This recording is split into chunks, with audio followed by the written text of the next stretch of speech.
சார்பில் ஆளுநரை கண்டித்து நாளை ஆர்ப்பாட்டம் நடைபெறும் என தெரிவிக்கப்பட்டுள்ளது.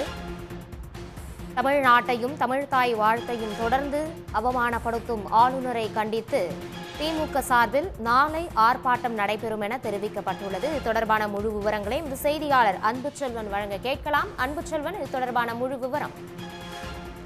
தமிழ்நாட்டின் அத்துமீறும் ஆளுநரையும் அவரை காப்பாற்றுவதற்காக அதிமுகவும் பாஜகவும் கள்ள கூட்டணியை கண்டிக்கும் சார்பில் திமுக சார்பாக வருகிற 7ஆம் தேதி காலை 10 மணி அளவில் மாவட்ட தலைநகரங்களில் கண்டன ஆர்ப்பாட்டம் நடைபெறும் என திமுகவினுடைய அமைப்பு செயலாளர் RS பாரதி அறிக்கை வெளியிட்டிருக்கிறார்.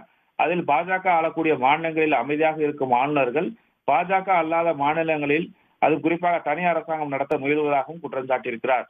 ஆளுநர் மாளிகையில வைத்து மாநில நிர்வாகத்தை முடக்குவதை ஒரு வாடிக்கையாக வைத்திருக்கிறது மோடி அரசு.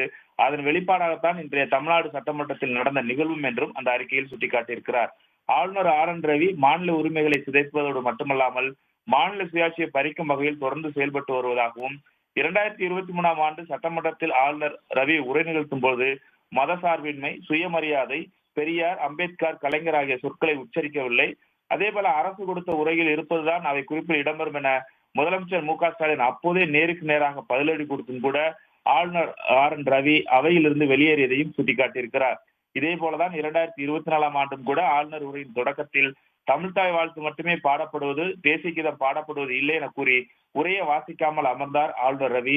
முந்தைய ஆண்டில் கூறிய அதே துருப்பிடித்த ஆயுதத்தை தான் இந்த ஆண்டு மீண்டும் தூக்கிக் கொண்டு அவையிலிருந்து உரையை வாசிக்காமல் வெளியேறுகிறார் ஆளுநர். மேலும் தொடக்கத்தில் தேசிய கீதம் பாடப்பட வேண்டும் என்ற தன்னுடைய கோரிக்கை நிராகரிக்கப்பட்டதால் உரையை படிக்காமல் வெளியேறியதாக ஆளுநர் விளக்கம் அளித்திருப்பது புல்லரிக்க வைக்கிறது என்றும் தெரிவித்திருக்கிறார். சில மாதங்களுக்கு முன்பு பிரசார் பாரதியினுடைய இந்தி மாத விழாவில் ஆளுநர் RN ரவி பங்கேற்ற போது தமிழ்தாய் வாழ்த்து பாடல் அனுமதிக்கப்பட்டது. இப்போது தேசிய கீதம் முதலில் பாடவில்லை என சொல்லி மறைமுகமாக தமிழ்தாய் வாழ்த்தை ஆளுநர் எதிர்த்திருக்கிறார் என்றும் குறிப்பிட்டிருக்கிறார்.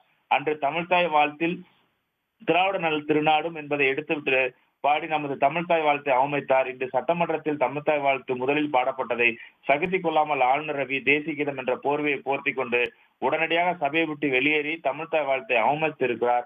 இதனால் தேசிய கீதத்தை சட்டமன்றம் அவமதித்து விட்டதாக ஒரு தோற்றத்தை உருவாக்க முயல்வதாகவும் RS பாரதி அந்த அறிக்கையில் குறிப்பிட்டிருக்கிறார். கடந்த ஆண்டே மழுங்கி போன இந்த திட்டத்தை மீண்டும் எழுப்ப ஆளுநருக்கு யோசனை கொடுத்தார்கள். எவ்வளவு பெரிய புத்திசாலியாக இருப்பார்கள் என்றும் இப்படியான மோதல் போக்குகள் காரணமாக பாஜக ஆளாத பல மாநிலங்களில் ஆளுநர்கள் சட்டப்பேரவைக்கு அழைக்காத நிகழ்வுகளும் நடைபெற்றிருக்கிறது. தெலுங்கானாவில் தமிழிசை சவுந்தரராஜன் ஆளுநராக இருந்தபோது அப்போதைய முதலமைச்சர் சந்திரசேகர ராவ் அவரை அழைக்கவில்லை. தமிழ்நாட்டில் கொள்கைகள் வேறுபாடுகள் இருந்தாலும் ஜனநாயக மாண்பை கடைபிடிக்கும் வகையில் ஆளுநரை அழைக்கிறோம். அரசியல் சாசனப்படிதான் ஆளுநருக்கு தர வேண்டிய மரியாதையை திராவிட மாடல் அரசு அளித்து வருகிறது. ஆனால் ஆளுநர் தொடர்ந்து தமிழ்நாட்டையும் தமிழ்நாட்டு மக்களையும் சட்டப்பேரவை மாண்பையும் குலைக்கும் வகையில் தான் செயல்பட்டு வருவதாகவும் குறிப்பிட்டிருக்கிறார். இவ்வாறு பல்வேறு நிகழ்வுகளை சுட்டிக்காட்டியிருப்பதோடு மட்டுமல்லாமல் இதுபோன்று குஜராத்தில் முதல்வர் மோடி இருந்தபோது உள்ளாட்சி அமைப்புகளில் பெண்களுக்கு 50% இடஒதுக்கீடு, லோகாயுக்தா விவகாரங்களில் ஆளுநர் கமலா பெனினாவுடன் மல்லு கட்டினார். இதனால் கோபமடைந்த முதல்வர் மோடி மாநில உரிமைகளை நிலைநாட்ட அன்றைய பிரதமர் மன்மோகன் சிங்கிற்கு கடிதம் எழுதியிருப்பதையும் இந்த அறிக்கையில் சுட்டிக்காட்டப்பட்டிருக்கிறது. இவ்வாறாக இருக்கக்கூடிய நிலையில் தான் மேலும் ஒன்றிய அரசினுடைய ஏஜென்ட்டாக செயல்படும் ஆளுநரை காப்பாற்றவும் ஒன்றிய அரசின் மீதுள்ள தமிழ்நாட்டு மக்களுடைய கோபத்தை திசை திருப்புவதற்காகவும் அதிமுகவும் பாஜகவும் கள்ள கூட்டணி விதைத்து காட்டிக் கொண்டிருக்கிறது. ஆகவே அதிமுக துரோகங்களை புரிந்து கொண்ட தமிழ்நாடு மக்கள் எடப்பாடி பழனிசாமி தலைமையிலான அதிமுகவை தொடர்ந்து 10 தேர்தலில் தோற்கடிக்கிற பிறகும் கூட தமிழ்நாட்டை காட்டிக் கொடுக்கும் அரசியலை எட்டப்பன் பழனிசாமி செய்து வருவதாகவும் அந்த அறிக்கையில் தெரிவிக்கப்பட்டிருக்கிறது. ஆகவே தமிழ்நாட்டை தமிழ்தாய் வாழ்த்தையும் தொடர்ந்து அவமானப்படுத்தும் ஆளுநரை கண்டித்தும் ஒன்றிய அரசினுடைய ஏஜென்டாக தமிழ்நாட்டின் உரிமைகளை அத்துமீறல்களை செய்யும் ஆளுநரை காப்பாற்றிடவும் ஒன்றிய அரசின் மீதுள்ள தமிழ்நாட்டு மக்களின் கோபத்தை திசை மாற்றவும் வித்தைகளை செய்யும் அதிமுக பாஜக கள்ள கூட்டணியை கண்டித்து திமுக சார்பாக 7ஆம் தேதி காலை 10 மணி அளவில் மாவட்ட தலைநகரங்களில் ஆர்ப்பாட்டம் நடைபெறும் என்றும் தெரிவிக்கப்பட்டிருக்கிறது. ஆகவே தமிழ்நாட்டினுடைய அனைவரும் ஒன்று திரள வேண்டும். தமிழ்நாட்டு மக்களின் உணர்வுகளை மதிக்காம தமிழ்நாட்டின் உரிமைகளை மக்களால் தேர்ந்தெடுக்கப்பட்ட மாநில அரசை மதிக்காத ஆளுநரை உடனடியாக ஜனாதிபதி திரும்பப்பட வேண்டும் எனவும் அமைச்சர் RS பாரதி சுட்டிக்காட்டியிருக்கிறார். ஆகவே ஆளுநர் ரவியை தமிழ்நாட்டை விட்டு வெளியேறு என நாடு தழுவிய போராட்டத்தை முன்னெடுப்போம் என்றும் கள்ள கூட்டணி சேர்ந்த ஆளுநரை காப்பாற்றி தமிழ்நாட்டை சிறுமைப்படுத்த முயலும் அதிமுக பாஜகவை அம்பலப்படுத்துவோம். திராவிட சுவரை தாண்டி ஆளுநரும் நுழைய முடியாது, ஆரியத்தையும் நுழைய விட மாட்டோம். இது மாநில உரிமைக்கான போர், இதில் வெற்றி பெறுவோம் என்று திமுகவினுடைய அமைப்பு செயலாளர் RS பாரதி இது தொடர்பான அறிக்கையை வெளியிட்டிருக்கிறார். அன்புச்செல்வன், திமுக சார்பில் அறிவிக்கப்பட்டுள்ள இந்த ஆர்ப்பாட்டம் நாளை காலை எத்தனை மணி அளவில் நடைபெற உள்ளது? யாரெல்லாம் இந்த ஆர்ப்பாட்டத்தில் பங்கேற்க உள்ளனர்? இது தொடர்பான விவரம். குறிப்பாக நாளை காலை 10 மணி அளவில் மாவட்ட தலைநகரங்களில் இந்த கண்டன ஆர்ப்பாட்டம் என்பது நடைபெறும் என்று தெரிவிக்கப்பட்டிருக்கிறது. இதன் காரணமாக மாநில உரிமையில் அக்கறை உள்ள அனைவரும் ஒன்று சேர வேண்டும். ஏனென்றால் தமிழ்நாட்டின் உணர்வுகளை மதிக்காமல் தான் தொடர்ந்து இதுபோன்று செயல்பட்டுக் கொண்டிருப்பதாக தெரிவிக்கப்பட்டிருக்கிறது. அக்கட்சியின் திமுகவின் சார்பாக அது அறிவிக்கப்பட்டிருந்தாலும் இதுபோன்று தமிழ்நாட்டினுடைய உரிமைகளை பறிக்கக்கூடிய வகையிலும் உணர்வுகளை மதிக்காமல் செயல்படுவதால் இதற்கு அனைவருமே ஒன்று கூட வேண்டும் என்ற அறிவுறுத்தலும் இந்த அறிக்கையின் மூலமாக தெரிவிக்கப்பட்டிருக்கிறது.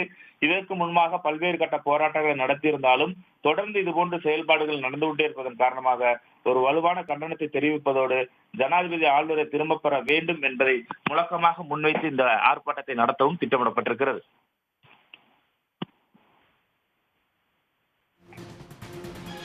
அன்புச்செல்வன், நாளை காலை 10 மணி அளவில் இந்த ஆர்ப்பாட்டம் நடைபெறும் என சொல்லியிருந்தீங்க. எந்த பகுதியில் குறிப்பா இந்த ஆர்ப்பாட்டம் நடைபெறும்? ஏதேனும் இது தொடர்பான தகவல்கள் வெளியாகி இருக்கிறதா?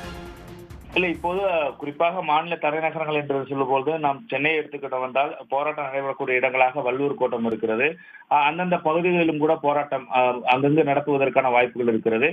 குறிப்பாக மாவட்ட தலைநகர் என்னும் போது நம் சென்னையில் முதன்மையாக இருக்கும். அதே போன்று காஞ்சிபுரம், திருவள்ளூர் என ஒவ்வொரு மாவட்டத்தினுடைய அந்த தலைநகர் பகுதியாக இருக்கக்கூடிய இடங்களில் இந்த ஆர்ப்பாட்டத்தை ஒருங்கிணைக்கிறதுக்கான அறிவுறுத்தல் வழங்கப்பட்டிருப்பதால் ஏராளமான திமுக தொண்டர்களும் பொதுமக்களும் முன்னந்து இந்த போராட்டத்தை வைக்கும் போது ஒரு வலுவான எதிர்ப்பை காட்டக்கூடியதாக அமைவதற்கான வாய்ப்புகள் இருக்கும்.